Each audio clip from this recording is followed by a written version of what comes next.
ನಮಸ್ಕಾರ ಸ್ನೇಹಿತರೆ, ಕ್ರಿಯೇಟಿವ್ ಶೈಲಜಾ ಚಾನಲ್ಗೆ ನಿಮ್ಮೆಲ್ಲರಿಗೂ ಸ್ವಾಗತ. ಇವತ್ತು ನಾನು ನಿಮಗೆ ಯಾವ ಒಂದು ವಿಡಿಯೋನ ತೋರಿಸ್ತಾ ಇದ್ದೀನಿ ಅಂದರೆ, ನೀವು ಈಗ ನೋಡ್ತಾ ಇರ್ಬೋದು ಹಿಂದಗಡೆಗೆ ದೇವಸ್ಥಾನ ಕಾಣಿಸ್ತಾ ಇದೆ. ಇದು ಬಂದು ನಾವು ಪ್ರತಿ ಶುಕ್ರವಾರನೂ ಕೂಡ ಬಂದು ಪೂಜೆಯನ್ನು ಮಾಡ್ತೀವಲ್ಲ ಮಾರಮ್ಮನ ದೇವಸ್ಥಾನದಲ್ಲಿ, ಆ ಒಂದು ದೇವಸ್ಥಾನ ಮುನೇಶ್ವರ ಹಾಗೂ ಮಾರಮ್ಮನ ದೇವಸ್ಥಾನ. ಇಲ್ಲಿ ವಿಶೇಷವಾದಂಥ ಒಂದು ಕಾರ್ಯಕ್ರಮ ನಡೀತಾ ಇದೆ. ಏನು ಅಂತಂದರೆ, ವರ್ಷದ ಒಂದು ವಾರ್ಷಿಕೋತ್ಸವವನ್ನು ಇಲ್ಲಿ ನೆರವೇರಿಸಲಾಗ್ತಾ ಇದೆ. ಹಾಗಾಗಿ ಇವತ್ತಿನ ಈ ಒಂದು ವಿಡಿಯೋನಲ್ಲಿ ನಾನು ಸಂಪೂರ್ಣವಾಗಿ ಏನೇನೆಲ್ಲ ಪೂಜೆಗಳು ನಡೀತಾ ಇದೆ, ಏನೇನೆಲ್ಲ ವಿಶೇಷತೆ ಇದೆ ಅಂತ ಹೇಳಿಬಿಟ್ಟು ನಿಮಗೆ ಸಂಪೂರ್ಣವಾಗಿ ತೋರಿಸ್ತಾ ಇದ್ದೀನಿ. ವಿಡಿಯೋನು ತುಂಬ ಲಾಂಗ್ ಆಗಿಲ್ಲ, 10 ನಿಮಿಷ ಇದೆ. ಹಾಗಾಗಿ ಯಾರನ್ನು ಕೂಡ ಎಲ್ಲಿನೂ ವಿಡಿಯೋನ ಸ್ಕಿಪ್ ಮಾಡಿದಿರಾ ಸಂಪೂರ್ಣವಾಗಿ ವಿಡಿಯೋ ನೋಡಿ.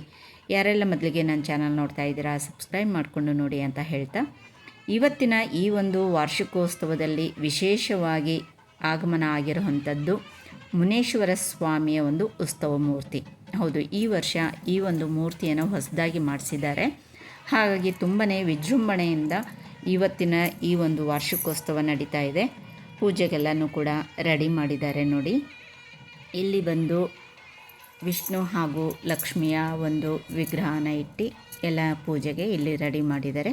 ಒಂದು ಕಡೆ ವಿಷ್ಣು ಹಾಗೂ ಲಕ್ಷ್ಮಿ, ಇನ್ನೊಂದು ಕಡೆ ಬಂದು ಉಮಾಮಹೇಶ್ವರ ಅಂದರೆ ಶಿವ ಪಾರ್ವತಿಯವರ ಒಂದು ವಿಗ್ರಹವನ್ನು ಇಲ್ಲಿ ಕಳಸವನ್ನು ಸ್ಥಾಪನೆ ಮಾಡಿಬಿಟ್ಟು ಎಲ್ಲ ಹೂವಿನ ಅಲಂಕಾರಗಳನ್ನೆಲ್ಲ ಕೂಡ ಮಾಡಿದ್ದಾರೆ. ಇಲ್ಲಿ ಒಳಗಡೆಗೆ ದೇವಸ್ಥಾನ ಬಂದು ಇದು ಮುನೇಶ್ವರ ಸ್ವಾಮಿ. ಮುನೇಶ್ವರ ಸ್ವಾಮಿಗೆ ಇವತ್ತು ನಾವು ವಿಶೇಷವಾದಂಥ ಪೂಜೆ ಪುನಸ್ಕಾರಗಳನ್ನೆಲ್ಲ ಕೂಡ ಮಾಡ್ತಾ ಇದ್ದಾರೆ. ಇಲ್ಲಿ ಗಂಗೆ ಪೂಜೆ ನಡೀತಾ ಇದೆ. ಸ್ವಾಮಿಗಳೆಲ್ಲರೂ ಕೂಡ ಮಂತ್ರಘೋಷಣೆಯಿಂದ ಮೊದಲಿಗೆ ಗಂಗೆ ಪೂಜೆಯನ್ನು ಮಾಡಿಸ್ತಾ ಇದ್ದಾರೆ. ಊರ ಮುತ್ತೈದೆಯರೆಲ್ಲರೂ ಸೇರಿಬಿಟ್ಟು ಅವರವರ ಮನೆಯಿಂದ ಕಳಸಗಳನ್ನು ತಗೊಂಡು ಬಂದಿದ್ದಾರೆ. ಈ ಕಳಸಕ್ಕೆ ಪೂಜೆ ಎಲ್ಲ ಆದ ನಂತರ ಒಂದು ಮುನೇಶ್ವರ ಸ್ವಾಮಿಯ ಮೆರವಣಿಗೆ ಆಗುತ್ತೆ. ಹಾಗಾಗಿ ಇಲ್ಲಿ ಗಂಗೆ ಪೂಜೆಯನ್ನು ಮಾಡ್ತಾ ಇದ್ದಾರೆ ನೋಡಿ.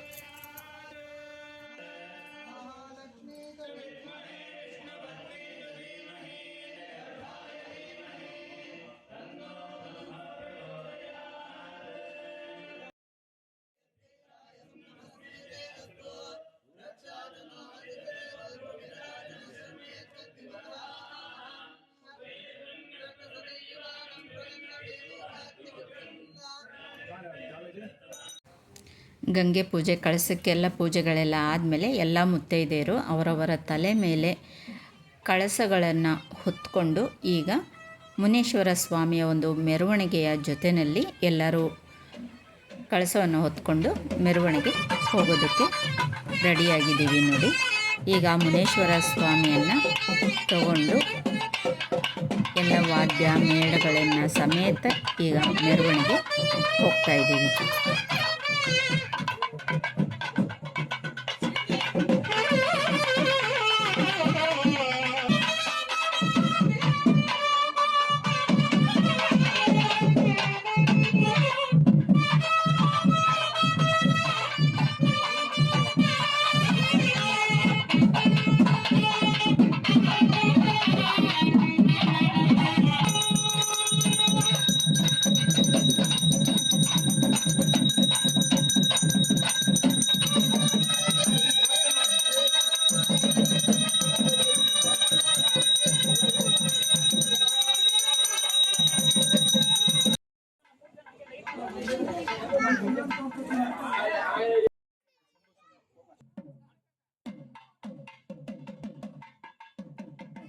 ಇದು ತುಂಬ ರಾತ್ರಿ ಹೊತ್ತು ಆಗಿರೋ ಕಾರಣದಿಂದ ಸುಮಾರು ಒಂದು 2 ಬೀದಿಗಳಲ್ಲಷ್ಟೇನೆ ಮೆರವಣಿಗೆಯನ್ನು ಬಂದ್ವಿ.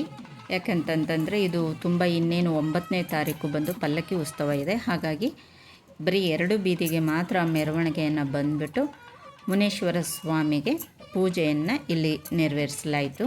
ಪೂಜೆ ಎಲ್ಲ ನೆರವೇರಿದ ನಂತರ ಕಳಸಗಳನ್ನು ಹೊತ್ತು ತಂದಂಥ ಮುತ್ತೈದೆಯರಿಂದ ಆ ಎಲ್ಲ ಕಳಸಗಳನ್ನು ತಗೊಂಡು ಮುನೇಶ್ವರ ಸ್ವಾಮಿಗೆ ಅಭಿಷೇಕವನ್ನು ಮಾಡಿದ್ರು.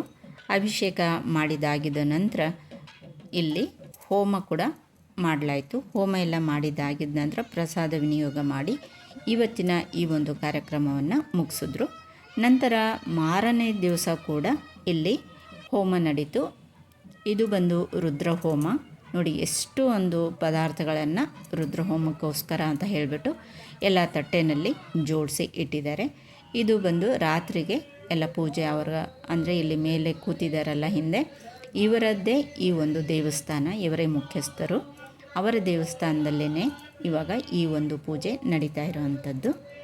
ವಿಶೇಷವಾಗಿ ಮಾರಮ್ಮನ ದೇವಸ್ಥಾನದಲ್ಲಿ ಪ್ರತಿ ವರ್ಷವೂ ಕೂಡ ನವರಾತ್ರಿಯೂ ಕೂಡ ತುಂಬ ವಿಶೇಷವಾಗಿ ಇಲ್ಲಿ ಪೂಜೆ ನೆರವೇರಿಸಲಾಗುತ್ತೆ. ಘಟಸ್ಥಾಪನೆ ಆಗಿರ್ಬೋದು, ಅಥವಾ ಅಖಂಡ ದೀಪ ಇಡೋದಾಗಿರ್ಬೋದು, ದುರ್ಗೆನ ಕೂಡಿಸೋದಾಗಿರ್ಬೋದು, ಪ್ರತಿಯೊಂದೂ ಪೂಜೆಯಲ್ಲಿ ತುಂಬ ವಿಶೇಷವಾಗಿ ನೆರವೇರುತ್ತೆ. ಹಿಂದಿನ ದಿನದ ಪೂಜೆ ಎಲ್ಲ ಮುಗಿದಾಗಿದ ನಂತರ ಮಾರನೇ ದಿವಸ ಬೆಳಗ್ಗೆಗೆ ಬ್ರಾಹ್ಮಿ ಮುಹೂರ್ತದಲ್ಲಿ ಶ್ರೀ ಮುನೇಶ್ವರ ಸ್ವಾಮಿಗೆ ಪಂಚಾಮೃತ ಅಭಿಷೇಕ, ರುದ್ರಾಭಿಷೇಕ ಕೂಡ ಮಾಡಲಾಯಿತು.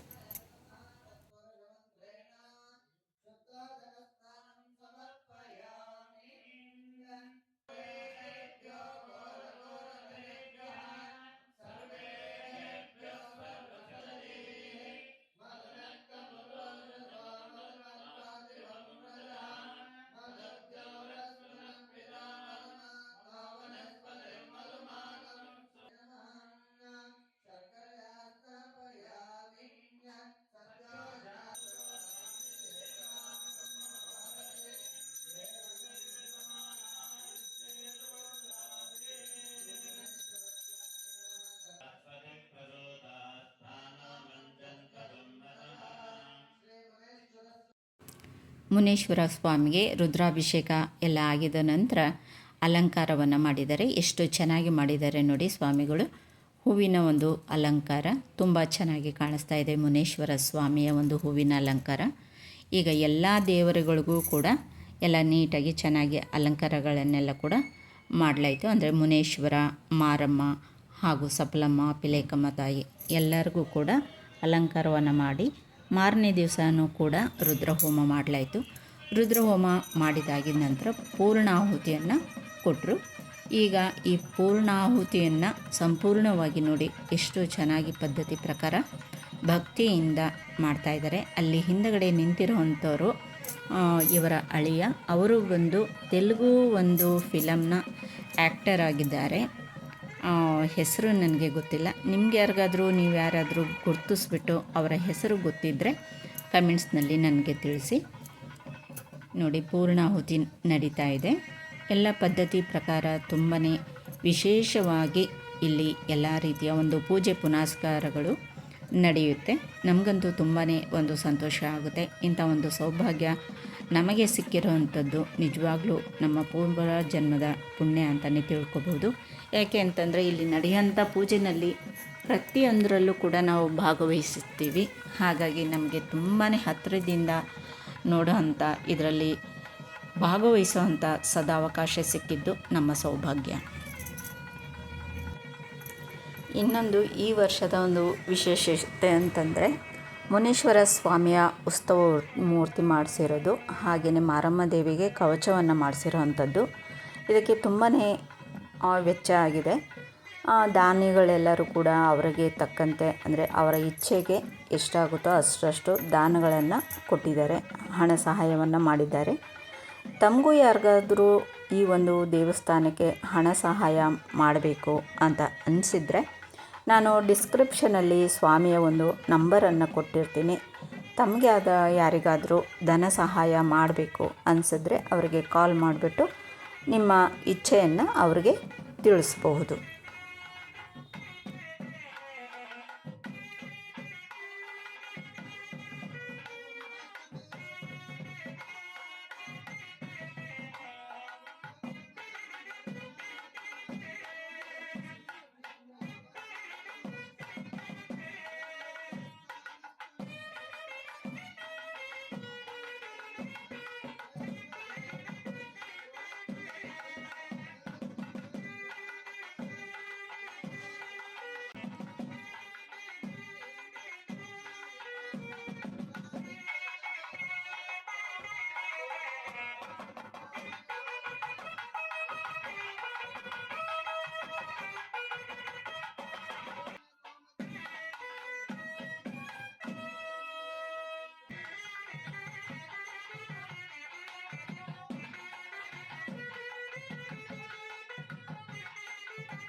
ಕೊನೆಯಲ್ಲಿ ಹೋಮ ಎಲ್ಲ ಮುಗ್ದಾಗಿದ್ದ ನಂತರ ಪ್ರಸಾದ ವಿನಿಯೋಗ ಕೂಡ ಮಾಡಲಾಯಿತು.